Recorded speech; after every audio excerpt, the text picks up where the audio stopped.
오늘 하나님께서 우리에게 주시는 말씀은 사사기 20장 24절부터 35절까지 말씀입니다. 사사기 20장 24절부터 35절까지 말씀 우리 한 목소리로 합독하도록 하겠습니다. 그 이튿날에 이스라엘 자손이 베냐민 자손을 치러 나아가매 베냐민도 그 이튿날에 기브아에서 그들을 치러 나와서 다시 이스라엘 자손 18,000명을 땅에 엎드렸으니 다 칼을 빼는 자였더라. 이에 온 이스라엘 자손 모든 백성이 올라가 베델에 이르러 울며 거기서 여호와 앞에 앉아서 그날이 저물도록 금식하고 번제와 화목제를 여호와 앞에 드리고 이스라엘 자손이 여호와께 물으니라. 그때에는 하나님의 언약궤가 거기 있고 아론의 손자인 엘르아살의 아들 비느하스가 그 앞에 모시고 섰더라.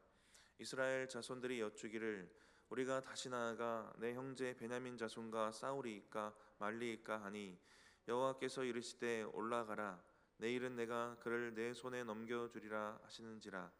이스라엘이 기브아 주위에 군사를 매복하니라. 이스라엘 자손이 셋째 날에 베냐민 자손을 치러 올라가서 전과 같이 기브아에 맞서 전열을 갖추매 베냐민 자손이 나와서 백성을 맞더니 꾀임에 빠져 성읍을 떠났더라. 그들이 큰 길 곧 한쪽은 베델로 올라가는 길이요 한쪽은 기브아에 들러가는 길에서 백성을 쳐서 전과 같이 이스라엘 사람 30명 가량을 죽이기 시작하며 베냐민 자손이 스스로 이르기를 이들이 처음과 같이 우리 앞에서 패한다 하나 이스라엘 자손은 이르기를 우리가 도망하여 그들을 성읍에서 큰 길로 꿰어내자 하고 이스라엘 사람이 모두 그들의 처소에서 일어나서 바알 다말에서 전열을 갖추었고 이스라엘의 복병은 그 장소 곧 기브아 초장에 쏟아져 나왔더라. 온 이스라엘 사람 중에서 택한 사람 10,000명이 기브아에 이르러 치매 싸움이 치열하나 베냐민 사람은 화가 자기에게 미친 줄을 알지 못하였더라. 여호와께서 이스라엘 앞에서 베냐민을 치심에 당일에 이스라엘 자손이 베냐민 사람 25,100명을 죽였으니 다 칼을 빼는 자였더라. 아멘. 사사기 17장부터 마지막 장까지 두 가지 이야기 우리가 지금 보고 있습니다. 그래서 첫 번째 17장부터 18장까지의 이야기에서는 미가의 집안 이야기와 단지파 이야기를 통해서 이스라엘이 영적으로 얼마나 타락했는가를 우리가 볼 수 있었고요. 두 번째 이제 레위인의 첫 사건과 이 사건이 이스라엘의 지파들 간의 전쟁으로 이어지는 그 사건을 또 우리가 보고 있습니다. 이 이야기를 통해서는 이스라엘이 얼마나 사회적으로 도덕적으로 타락했는가 이것을 대표하는 이야기입니다. 다시 한번 정리하는 건 이 이야기의 흐름 가운데 우리가 놓치지 말아야 될 중요한 부분들이 있거든요. 우리가 계속해서 살펴보고 있는 이 레위인의 첩 사건과 또 그로 인해 이스라엘의 내전이 생기는 이 이야기 속에서 등장하는 모든 사람들은 뭔가 선과 악의 차이가 있는 것처럼 서로는 생각하고 서로는 자기의 잣대를 가지고 얘기를 하지만 자신들의 도덕적인 잣대가 있습니다. 그런데 이 잣대로 상대방의 도덕성을 비난하는 그런 그림과 이야기예요. 그런데 이 이야기 속에서 하나님 앞에서 도덕적으로 타락하지 않은 존재들이 없는 겁니다. 레위인도 도덕적이지 않고요. 모여서 총회를 연 이스라엘 지파들도 도덕적이지가 않습니다. 베냐민 지파들, 그들이 감싸고 있는 같은 족속의 기브아 사람들, 또 그들이 감싸고 있는 실제 집단 강간을 저질렀던 그 불량배들 모두 도덕적으로 떳떳하지가 않습니다. 도덕적으로 타락해 있는 상태인데요. 모두 자기의 잣대로 자기의 정당함을 이야기하는 겁니다. 말로는 얘기 안 해도 그들의 행동이 그래요. 상대방의 또 도덕적인 타락만 욕하고 있습니다. 이 그림과 스토리 자체가 그래요. 그래서 제가 이 마지막 사사기 이 스토리를 설교하면서 자꾸 꺼내는 이야기 중에 하나가 선악과 사건입니다. 선과 악의 기준이 자기 자신이 되고 있고 자기의 소견대로 선악을 판단하고 있는 겁니다. 이런 모습들이 자꾸 극대화돼서 영적인 타락 또 도덕적 타락의 모습이 이 두 끔찍한 사건으로 상상할 수 없는 이 사건으로 보여지고 있는 겁니다. 그러니까 오늘 본문의 이야기에 등장하는 모든 사람들은 하나님 보시기에 다 똑같아 보이는 도덕적으로 타락하고 영적으로 타락해 있는 그런 사람들인 겁니다. 이 사건의 요점이 여기에 있는 거예요. 자기의 도덕적 타락은 보지 못하고 자기의 소견대로 자기 소견에 옳은 대로 행하고 있는데, 또 신앙의 모습으로 자기를 포장하고 있는 모습들이 또 보여지고 있어요. 자기 잣대로 자기를 변호하고 상대방의 도덕적인 부분만 비난하는 모양이 있습니다. 하나님 보시기엔 다 똑같이 지금 이스라엘은 영적으로 도덕적으로 타락해 있는 모습인데요. 전체적으로 다 병들어 있는 모습인데 서로 자기의 소견대로 자기의 신앙만 포장해 가고 있는 모습들 볼 수 있습니다. 오늘 이야기의 결말부를 보면 이스라엘 지파들은 베냐민 지파로부터 승리를 거둡니다. 우리 마지막 장 21장 가면 이제 그 승리를 수습하게 돼요. 참 웃기는 모습이기도 합니다. 이게 잔인하게 저질러 놓고 이제 수습해 가려고 하는 모습들이 있는데, 그 수습하는 장면, 이제 이 내용은 후에 보셔서 자세히 말씀드리진 않겠지만 그 수습하는 모습에서도 도덕적으로 얼마나 타락했는가가 다시 한번 보여지면서 사사기가 마무리가 됩니다. 그리고 잘 아시는 자기의 소견에 옳은 대로 행하니라, 이게 사사기의 마지막 구절이에요. 사사기의 마지막 이 두 이야기를 통해 주어 주시고 있는 굵직한 메시지는 영적인 타락, 도덕적 타락, 이 두 부분에 있어서 전혀 자신의 모습을 보지 못하는 모습이 있고요. 그런데 반면에 다른 사람의 영적 또 도덕적 타락은 비난하고 지적하는 분위기가 또 있습니다. 자기 감정이나 자기의 소견에 따라 행하면서 영적이고 또 도덕적인 타락의 행위들은 서슴지 않고 행하는 모습들을 볼 수 있고요. 그러면서 자기의 신앙적이고 도덕적인 모습은 포장하고 있는 위선적인 모습도 보여지고 있는 겁니다. 이 단락에 이렇게 굵직하게 흐르고 있는 이 주제들은 그냥 우리의 신앙에 직접 비춰보는 것만으로도 주어지는 메시지가 참 많이 있을 것 같습니다. 오늘 이야기로 들어가 보면 오늘 본문의 이야기 가운데에서도 두드러지게 보여지는 모습은 자기의 소견에 옳은 대로 행하는 태도입니다. 여기에 정말 열과 성을 다하고 있어요. 최선을 다해서 자기의 소견에 옳은 대로 행하고 있습니다. 레위인도 그렇고요. 이 사건을 해결하기 위해 총회로 모인 지파들도 그렇고 베냐민 지파도 모두 자기의 소견에 옳은 대로 행하고 있습니다. 거기에 하나님의 이름을 조금 넣고 신앙의 방법을 조금 섞어 놓고 있는데 너무 위선적인 거예요. 그런데 행하는 방법들, 그들이 저지르는 일들은 너무 인위적이고 인간적이고 자기의 소견대로 행하는 모습들이 있습니다. 뭔가 조금 신앙의 모습으로 살짝 포장해서 보여주려고 하는 그런 모습들 보이고 있어요. 그래서 미스바의 이 총회로 이 사건을 회의하기 위해서 모였던 20장 1절에 하나님 앞에 모였다라는 얘기하는데요. 이렇게 하나님의 이름도 얘기하고 하나님 앞에 모였다라고 얘기도 하고 또 제비뽑기라는 신앙적인 방법도 사용합니다. 그리고 하나님께 기도하는 장면도 나와요. 그런데 결국 이들이 했던 행동은 뭐냐면 자기들이 다 자기 마음대로 결정해 놓고 이제 베냐민을 징계할 겁니다. 베냐민과 전쟁할 겁니다라는 결정을 다 해놓고 전쟁할지 말지를 다 결정해 놓고 하나님께 기도하는 겁니다. 참 위선적이고 포장된 믿음을 보여주고 있어요. 그런데 오늘 하나님이 우리가 지금 이 전쟁 가운데 베냐민 지파를 치기 위해서 이스라엘 그 총회에 모인 사람들이 총 3번의 기도를 합니다. 그 이야기가 이제 오늘 본문과 어제 본문에 걸쳐 있는데요. 하나님이 이들의 위선적이기도 하고 비신앙적이잖아요. 근데 이런 기도에 답을 주세요. 먼저 2번의 기도를 보면 이 2번의 기도는 참 위선적입니다. 오늘 본문에 나오는 3번째 기도 앞에는 그래도 진정한 회개가 있어요. 근데 이 앞에 있는 그 2번의 기도에도 답을 주시는데 왜 답을 주실까? 한 가지 이유를 좀 생각해 보면 2번의 기도에 대한 답을 주실 때 승리를 약속하지 않으십니다. 2번 다 베냐민에게 패배해요. 40만 명이 모인 대군과 26,700명이 모였던 이 큰 숫자의 차이가 나는 전쟁인데도 이스라엘이 계속 2번이나 패배를 합니다. 응답을 주셨는데 베냐민 지파에게 수많은 군사들이 죽어요.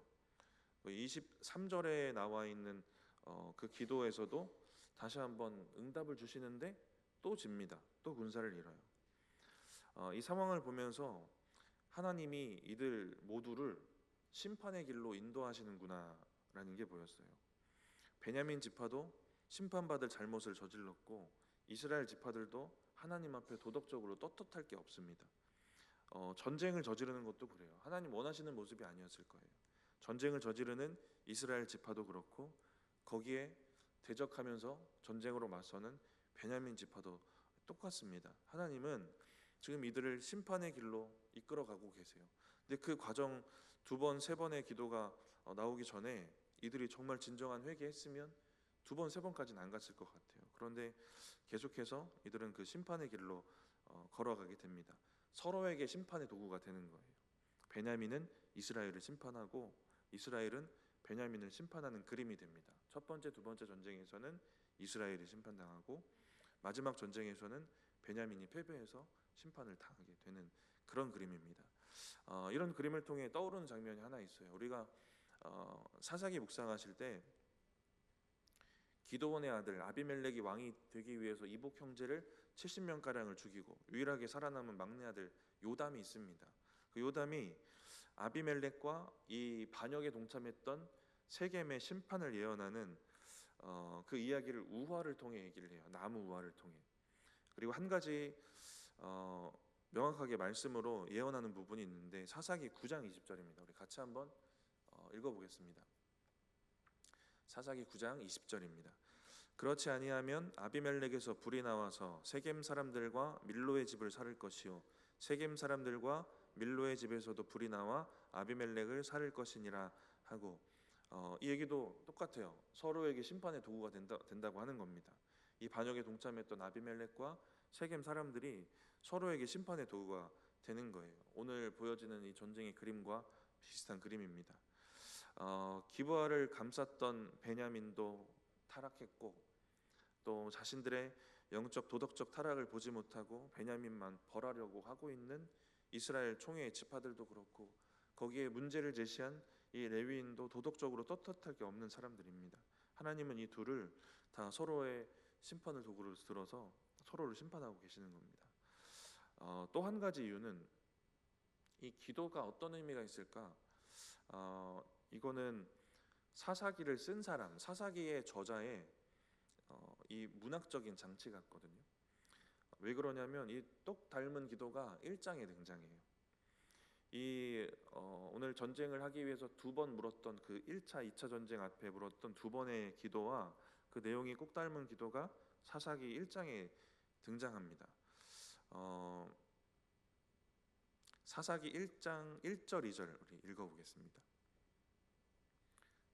여호수아가 죽은 후에 이스라엘 자손이 여호와께 여쭈어 이르되 우리 가운데 누가 먼저 올라가서 가나안 족속과 싸우리이까 여호와께서 이르시되 유다가 올라갈지니라 보라 내가 이 땅을 그의 손에 넘겨 주었노라 하시니라. 20장에 전쟁하기 전에 물었던 그 기도의 내용과 또 하나님이 주시는 답이 너무 똑 닮아 있어요. 누가 먼저 올라가서 싸우리까 하는 기도를 드려요. 그리고 하나님은 유다가 먼저 올라가라 라는 똑같은 답을 주십니다. 누가 먼저 올라갈지를, 누가 먼저 싸울지를, 그리고 하나님의 답도 똑같은 답이 주어져요. 20장의 기도에는 승리가 보장되어 있지 않은데 1장에는 승리가 보장되어 있습니다. 왜 그러냐면 대상이 다르니까요. 1장에는 가나안 정복에 대한 얘기입니다. 가나안 정복에 있어서 했던 기도, 주셨던 응답인 거예요. 근데 이것을 지금 동족을 진멸하는 일, 하나님이 하라고 하지도 않은 일에 그렇게 최선을 다해서 동일한 기도를 드리고 동일한 답을 얻어내는 이런 모순적이고 참 아이러니한 모습이 보이는 겁니다.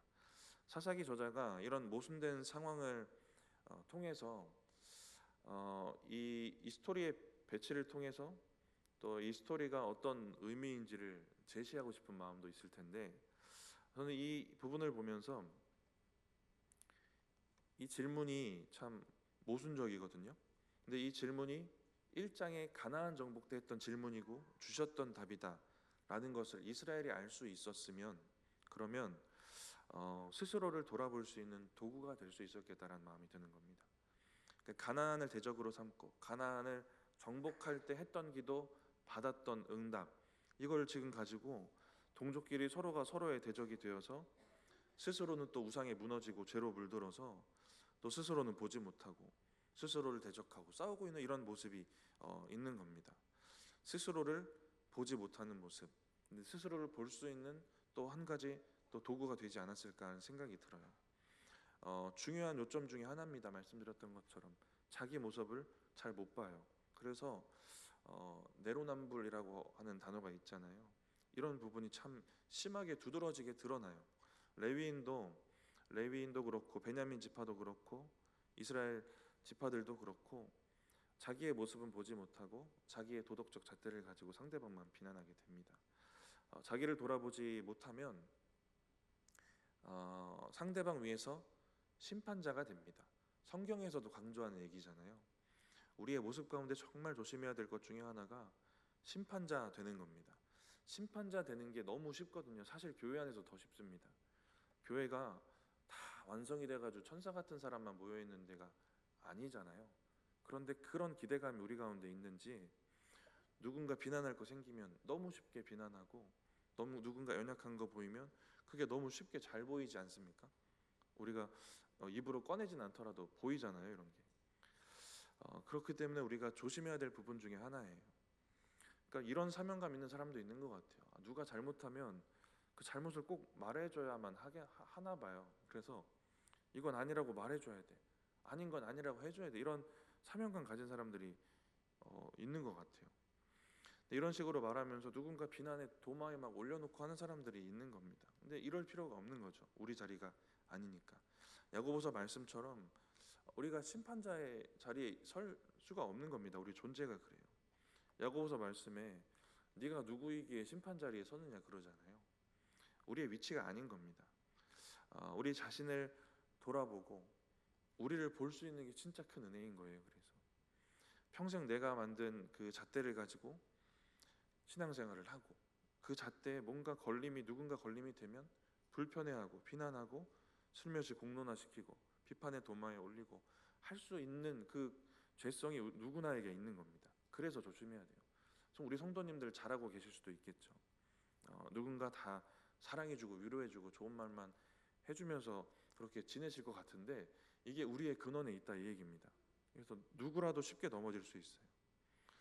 감정적으로 이렇게 살면 너무 피곤할 것 같다는 생각도 들었는데 이게 우리의 죄성이 분명한 게 그래도 이렇게 행하고 사는 겁니다. 왜 이런 모습들이 생기냐면 계속해서 말씀드리지만 자기의 소견이 있어서 그래요. 자기의 소견에 옳은 대로 자기 잣대를 만드는 겁니다. 여기에 중요한 마음이 하나 있는 것 같은데 저는 이 마음을 조심해야 될 것 같아요. 이 상대적인 잣대인데 나는 그 정도는 아니야 하는 마음입니다. 누군가 비난하고 싶은 마음이 들 때 잘 생각해 보시면 여러분이 비난했던 말을 떠올려 보셔도 좋고 누군가를 또 비난하는 말을 들었다거나 했던 걸 떠올려 보시면 나는 그렇게 안 해. 나는 그 정도는 아니야. 이걸 전제해 놓고 말합니다. 나는 그 부분에 있어서 떳떳하니까 나는 누군가를 비난해도 돼요. 이런 논리적 구조를 가져요. 근데 결국 자기 잣대입니다. 자기 기준 가지고 나는 이 부분에 있어서 그 정도는 아니야. 근데 그렇다고 심판자가 될 수 있는 건 아닌데. 근데 오늘 레위인과 총회에 모인 이스라엘 지파들, 또 베냐민 지파들, 이 등장인물 모두가 다 상태가 비슷한데 이런 느낌이 보여요. 나는 그 정도는 아니다. 근데 하나님 앞에서 그냥 도토리 키재기인 거예요. 그놈이 그놈인 겁니다. 근데 이런 마음들이 우리의 심령에 틈타면 똑같은 결론이 생겨요. 나는 그래도 이 정도는 아니야. 그 정도는 아니야. 그러면 우리를 못 보는 겁니다. 레위인도 자기 자신을 잘 못 봐요. 그래서 나그네로 방문했을 때 자신을 대접하지 않은 사람들. 하나님께서 성경에 나그네 잘 대접하라고 했는데 왜 대접 안 해? 이것만 보이는 겁니다. 자기의 첩을 집단 강간했던 기브아의 불량배들 이것만 보이는 거예요. 그리고 나는 그 정도는 아니야라는 마음이 있었겠죠. 레위인은 이 문제를 그래서 이스라엘 공동체 전체의 문제로 쉽게 공론화할 수 있을 거라고 생각을 해요. 그리고 그렇게 합니다. 레위인은 자기 잣대를 가지고 이스라엘 총회에 이런 논리를 주장하는 겁니다. 어떻게 이렇게 끔찍한 일이 선민 이스라엘 백성 가운데 일어날 수 있는 것이냐라는 이런 논리를 펴는 거예요. 레위인은 어떻게 하나님의 백성에게 이런 일이 일어날 수 있느냐? 레위인이 떳떳했으면 모르겠지만 떳떳하지 않거든요. 그러면 나는 그 정도는 아니야. 나는 이 정도인데 이거보다 더 심한 일이 일어나고 있어. 이런 논리거든요. 근데 레위인이 절대 떳떳할 수가 없습니다. 레위인이 자기 첩이 강간당하고 있을 때 아무런 조치를 하지 않아요. 아무 관심을 두지 않습니다. 문을 닫습니다. 오히려 첩을 내어준 사람이 누구냐면 이 레위인이에요. 레위인이 집 나간 첩을 데려올 때 이빨린 소리로 좋은 말로 첩을 데리러 오는 장면도 19장에 나옵니다. 그러면 자기를 배신하고 바람펴서 도망간 아내를 데리고 오는 좋은 남편인가? 이런 착각에 빠질 수 있는데 지금 벌어지고 있는 상황들을 보면 너무 위선적이죠. 떳떳하지가 않습니다. 첩을 내어준 게 이 사람이면 어떤 면에서는 공범인 거예요. 그리고 이 첩의 시체를 12조각으로 토막내서 보내는 장면. 이럴 필요가 있을까요? 이게 성경적인 방법도 아니고요. 이렇게까지 잔인한 방법을 택할 필요가 없습니다. 레위인은 왜 이렇게 하고 있을까? 그들이 저지른 죄는 너무 큰 죄다. 이런 논리가 있는 겁니다. 그런데 나는 떳떳하다. 이런 게 있는 거죠. 하나님의 백성이면 어떻게 이럴 수 있느냐라는 논리를 펴는 겁니다. 하나님의 백성으로서의 삶을 자기는 살지도 못하면서, 레위인으로서의 삶을 살지도 못하면서 그런 얘기들 하는 거예요. 한 주석가는 이런 얘기를 하더라고요. 기브아에 갔을 때 자기가 모욕당했을 거라고 느꼈을 거예요. 그러니까 기브아에 갔을 때 원래는 종이 가까운 이방 땅에, 밤이 됐으니까 이방 땅에서 머물고 가자고 그래요. 근데 레위인이 참 위선적인 게 어떻게 하나님의 백성이 이방 땅에서 머물 수 있느냐 이런 생각을 가지고 기브아로 갑니다. 베냐민 지파에. 그런데 기브아에 도착했을 때 자기를 대접할 사람이 있을 거라고 느꼈겠죠. 그런데 아무도 레위인을 대접하지 않습니다. 여기서 느꼈던 냉대와 모욕이 있었던 거예요. 그리고 당시 레위인을 대접했던 그 노인, 에브라임 지파 사람, 그 같은 타양 사람이죠, 본향 사람이죠. 그에게 레위인이 하는 이야기를 보면 레위인 자신을 상당히 높은 위치에 두고 말합니다. 내가 레위인이다. 내가 하나님의 집에서 일하는 사람이다. 이런 부분을 덧붙여서 말해요. 레위인이 처음 이 이야기에 등장할 때 성경은 이렇게 얘기해요. 에브라임 산지 구석에 있는 한 레위인, 이름 모를 구석에 사는 한 레위인인 겁니다. 그냥 존재감 없는 어떤 한 레위인인 거예요. 그런데 이 대접하는 노인에게 자기를 설명할 때는 자기를 상당히 높은 위치에 두고 얘기를 합니다. 더 대접을 잘 받고 싶다거나 자기를 높이는 마음들이 있는 거죠. 내가 레위인인데, 내가 하나님의 집에서 일하는 사람인데 나를 어떻게 이렇게 대접하는가? 그 노인에게 하소연하거든요. 아무도 나를 대접하지 않았다. 내가 이렇게 높은 사람인데. 여기에 전제되어 있는 감정은 모욕감입니다. 어떻게 나를 이렇게 모욕할 수 있는가? 너무 교만하고 자기중심적인 사고입니다. 근데 이러한 사고와 감정의 흐름 가운데 자기를 못 보는 거예요. 그래서 자기 중심적으로 자기 유리한 쪽으로만 생각을 합니다. 자기 모습을 절대 못 보고 있어요. 이스라엘 총회가 모였을 때도 자기 유리한 쪽으로만 진술을 해요. 자기가 잘못한 건 쏙 빼놓고 자기가 당한 일들이 이러이러하다라고만 얘기를 합니다. 자기는 심판자의 위치에 그래서 서고, 그리고 자기의 모습은 보지 못하는 그런 모습이 이어집니다. 그런데 이제 이 토막난 시체들을 보고 총회에 모인 지파들이 똑같은 상태인 겁니다. 그래서 베냐민을 이제 혼내줘야겠다라는 결의를 하게 돼요. 하나님께 기도 한마디도 없이 베냐민과의 전쟁을 결정하게 됩니다. 오늘 본문은 그 전쟁의 과정을 다룬 부분인데요. 하나님께 묻지 않고 전쟁을 결정해 놓고 이제 뭔가 허락을 받고 싶은가 봐요. 위선적이죠. 참. 하나님께 전쟁을 해야 되냐 이걸 묻는 게 아니라 전쟁을 한다라는 전제를 놓고 그리고 전쟁에 대해서 묻는 겁니다. 그리고 패배해요. 그리고 밤새 울며 기도했다. 이게 두 번째 기도 때 했던 기도인데요. 거기에도 진정한 회개는 없습니다. 그럼에도 하나님이 답을 주시고 또 베냐민에게 지게 됩니다. 두 번째 기도의 답을 듣고 베냐민에게 지게 되는 장면, 이게 오늘 본문의 시작인데요. 오늘 본문 같이 한번 읽어보겠습니다. 24절, 25절입니다. 그 이튿날에 이스라엘 자손이 베냐민 자손을 치러 나아가매 베냐민도 그 이튿날에 기브아에서 그들을 치러 나와서 다시 이스라엘 자손 18,000명을 땅에 엎드려 드렸으니 다 칼을 빼는 자였더라. 지금 이스라엘 총회는 조금씩 신앙의 모양을 섞어 놓고 있어요. 막 기도도 하고 제비도 뽑고 하나님의 이름도 부르고 합니다. 근데 결국 마음대로 전쟁을 하는 거죠. 전쟁도 자기가 결정하고 방법도 자기가 정합니다. 어떻게 전쟁할지 방법까지 다 그냥 자기가 정해요. 인간적으로 생각하고 결정한 것들입니다. 그리고 두 번의 기도를 드리는 동안 전쟁에 가라고 하세요. 그러면 여기서 이제 돌이킬 수 있는 것, 자기의 모습을 본다든지 아니면 하나님 어떤 뜻으로 어떤 전쟁이 되어야 됩니까? 어떻게 전쟁해야 됩니까? 이런 걸 구했으면 좋았겠지만 결국 기도는 했지만 자기의 계산대로 자신들이 정해놓은 방법대로 자신들의 방법에 의존하는 모습들을 보여주고 있습니다. 하나님은 이들이 인간적인 방법으로 결정해 놓고 인간적인 방법으로 전쟁의 방법을 진행해 가고 있잖아요. 이 인간적인 방법을 구체적으로 심판하시는 모양이 이 두 번의 패배를 통해 드러나요.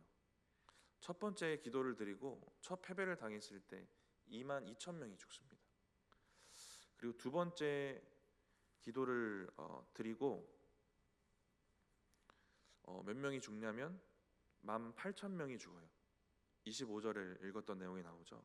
18,000명이 죽는데 총 4만 명이 죽습니다. 이 4만이라는 숫자가 어떤 숫자냐면 하나님께 기도하지 않고 이스라엘 총회가 전쟁을 결정하고 전쟁을 어떻게 하자라고 방법을 스스로 정했을 때 나온 숫자가 4만 명입니다.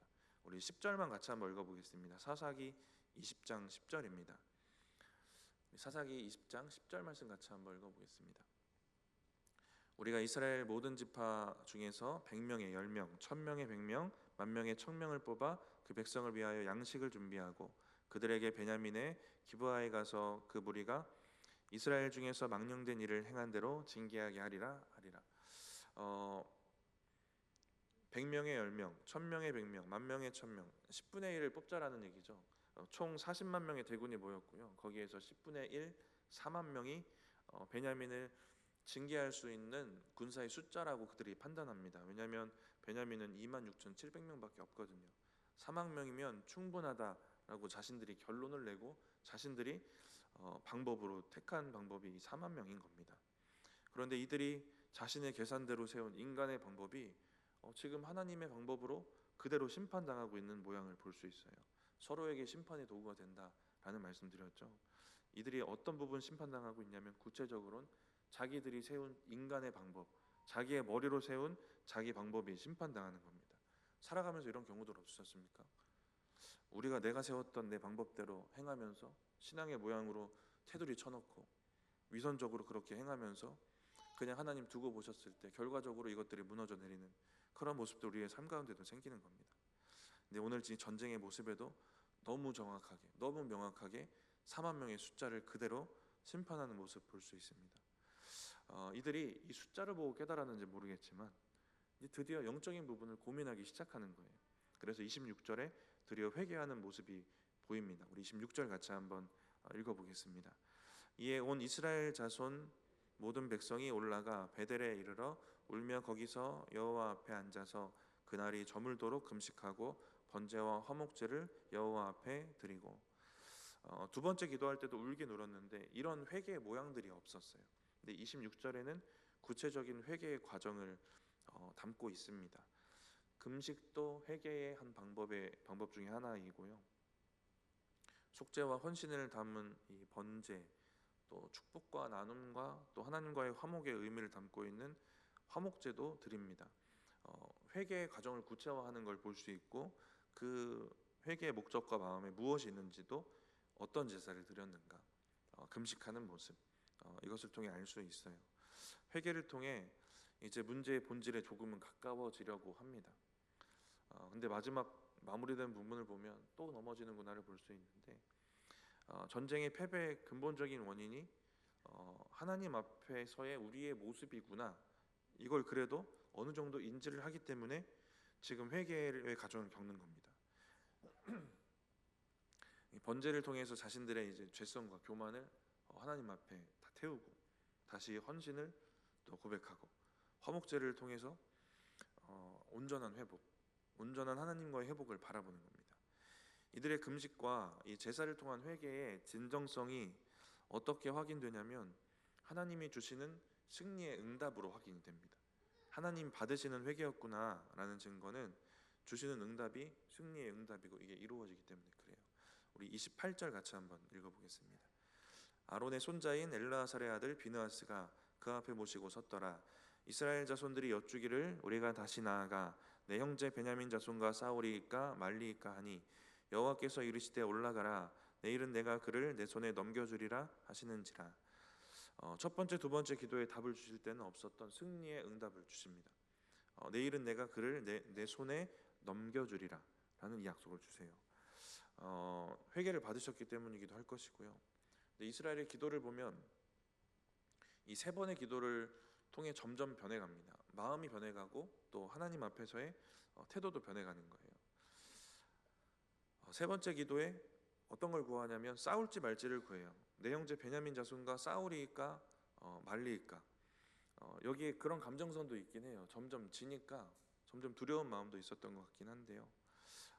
첫째, 둘째 기도할 때는 없었던 뉘앙스죠. 이미 전쟁하는 걸 전제해 놓고 기도했던 첫째, 둘째 그 기도의 뉘앙스와는 다르게 하나님을 향한 태도가 변해 있습니다. 전쟁을 할지 말지 자체를 이제 또 구하고 있는 모습들 볼 수 있습니다. 이스라엘이 진정한 회개와 제사를 드리고 하나님과의 관계가 그래도 회복이 되어지고 있는 겁니다. 당연한 얘기인데요. 영적인 상태가 기도에 영향을 주는 겁니다. 세 번의 기도도 다 기도였잖아요. 근데 기도가 바뀌는 겁니다. 영적인 상태가 기도에 영향을 줘요. 요한복음 15장 7절인데요. 같이 한번 읽어보겠습니다. 요한복음 15장 7절입니다. 너희가 내 안에 거하고 내 말이 너희 안에 거하면 무엇이든지 원하는 대로 구하라. 그리하면 이루리라. 하나님과 연합한 상태, 하나님과 좋은 관계에서 구하는 기도가 그런 기도는 무엇이든지 구하면 이루어진다라는 겁니다. 우리 많은 사람들이 그 뒷부분만 참 좋아하는데 방점은 앞에 찍혀 있는 거죠. 우리가 하나님과 연합한 상태, 하나님이 우리 안에 거하시고 우리가 그 말씀 안에 거하면 이 기도가 이루어진다라는 너무 당연한 논리입니다. 이 첫 번째, 두 번째 기도에서는 이 원리가 빠져 있었죠. 이스라엘 총회가 하나님 안에 없었고 하나님의 말씀이 이스라엘 총회 안에 거하는 그런 상태가 아닌 겁니다. 이런 모습으로 드렸던 기도이고 또 이제 회복된 기도에는 또 하나님의 역사하심과 또 승리의 약속들 이루어가시는 그 기도의 성취가 생기는 것입니다. 회복된 관계에서 드리는 기도가 참 중요하고 그래야 그 기도로부터 나오는 우리의 신앙적 열심들이 헛되지 않게 되는 겁니다. 우리가 저와 여러분의 기도 그리고 하나님을 위하는 열심들을 그래서 방금 나눈 이 부분에 비춰서 우리가 돌아보면 좋을 것 같습니다. 하나님과의 온전한 관계에서 나온 하나님의 뜻과 마음에 맞는 기도이고 그로부터 나온 또 열심인가 우리 이 부분들을 돌아보면 좋을 것 같습니다. 이 세 번째 확실한 응답을 들었고요. 이제 전쟁을 승리로 이끌어가는 장면들이 이어지게 됩니다. 20장 29절 같이 한번 읽어보겠습니다. 이스라엘이 기브아 주위에 군사를 매복하니라. 이제 이스라엘 군대의 본격적인 움직임이 시작이 돼요. 말씀드렸던 것처럼 헛된 기도와 헛된 열심도 잘못된 일인데요. 하나님의 응답이 분명한데도 열심을 내지 못하는 것도 문제입니다. 근데 29절에 이스라엘은 그래도 응답을 받고 응답하신 대로 믿음으로 행동하는 모습들 보여주는 겁니다. 하나님의 뜻을 아는 것도 중요한데요.